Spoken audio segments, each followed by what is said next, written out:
బాబురావుతో మాట్లాడి ఈ ప్రాంత గూడాలలో ఉన్న పటేళ్లను కలిసి తప్పకుండా మన ప్రభుత్వం వస్తుంది, మీ సమస్యను పరిష్కరిస్తామని ఆనాడు ఈ ప్రాంతంలో గూడాలలో ఉన్న పటేళ్లకు నేను మాట ఇచ్చి ఈ ప్రాంతం అభివృద్ధి పదం వైపు నడిపిస్తా అని చెప్పి ఆనాడు అనుకున్నాం.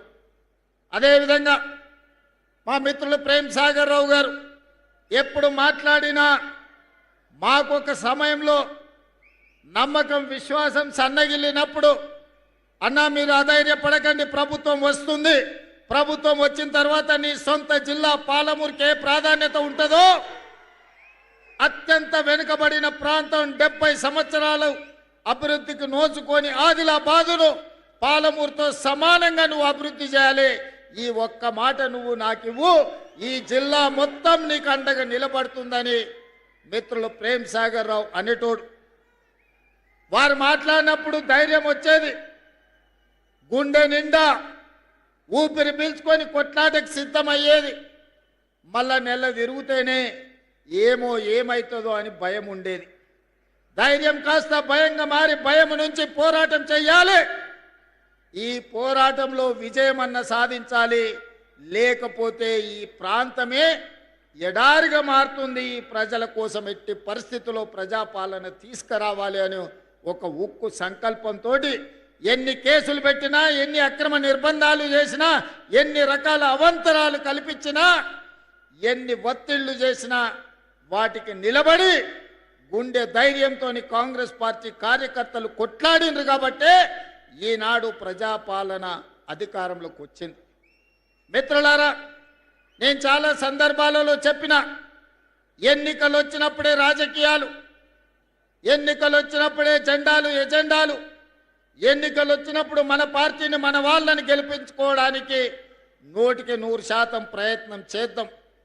ఎన్నికలు ముగిసిన మరుక్షణం ఈ వేదిక మీద ఉన్న ఎవరైనా అనిల్ జాదవ్ కావచ్చు, పాయల శంకర్ కావచ్చు, గోడెం నగేష్ గారు కావచ్చు, ఎవరైనా కావచ్చు, వాళ్ళు మా రాజకీయ ప్రత్యర్థులే కానీ మాకు శాశ్వతమైన శత్రువులు కాదు. ఈనాడు మేము వాళ్ళని శత్రువులుగా భావించడం లేదు. భిన్నమైన ఆలోచనలు ఉండొచ్చు, అభివృద్ధి విధానంలో వాళ్లకు మాకు భిన్నాభిప్రాయాలు ఉండొచ్చు, అవి భేదాభిప్రాయాలు కావు. అందుకే ఈనాడు ఈ అభివృద్ధి ప్రణాళికలో పార్టీలకు అతీతంగా ప్రభుత్వ కార్యక్రమంగా మిత్రులందరినీ పిలిచి వాళ్ళతోని మాట్లాడిపించి మీ ప్రాంత సమస్యల్ని వారు మా దృష్టికి తీసుకొస్తే ఆ సమస్యల్ని పరిష్కరించాలన్న కృత నిశ్చయంతో ఈనాడు అనిల్ జాదవ్ కావచ్చు, లేకపోతే గోడెం నగేష్ కావచ్చు, అందరిని కూడా మాట్లాడిపించినాం. నేను ఎందుకు ఈ వేదిక మీద నుంచి మాట చెప్తున్నా అంటే 4 కోట్ల తెలంగాణ ప్రజలు ఆలోచన చెయ్యాలి. తెలంగాణ రాష్ట్రం వచ్చిన 10 సంవత్సరాలలో ఈ సంస్కృతి ఎన్నడైనా ఉన్నదా?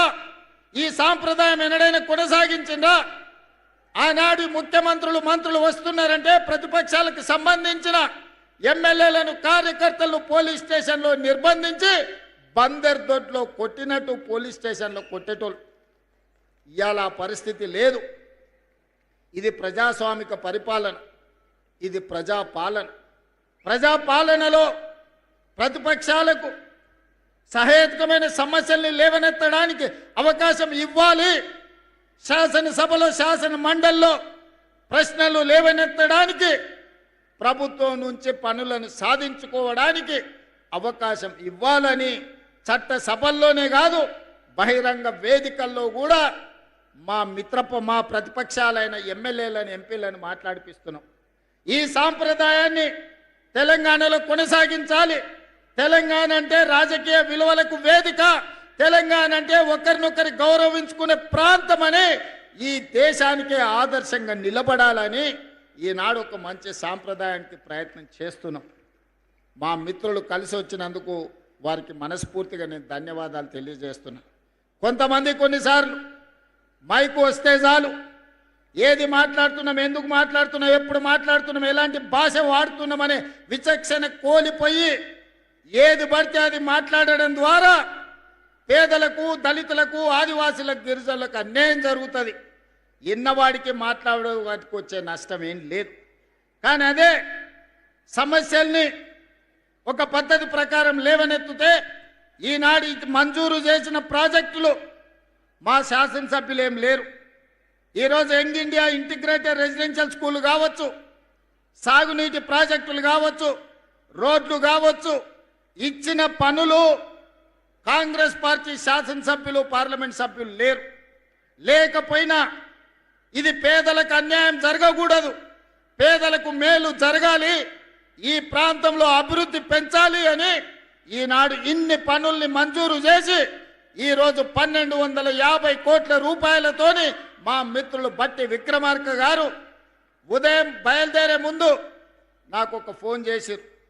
మనం నిర్మల్ కూడా young India integrated residential school ఇస్తే బాగుంటుంది అని. నిర్మల్లో మా ఎమ్మెల్యే గారు ఏం లేరు, కానీ అక్కడి ప్రజలు మనవాళ్ళే, అక్కడి ప్రజలు తెలంగాణ బిడ్డలే.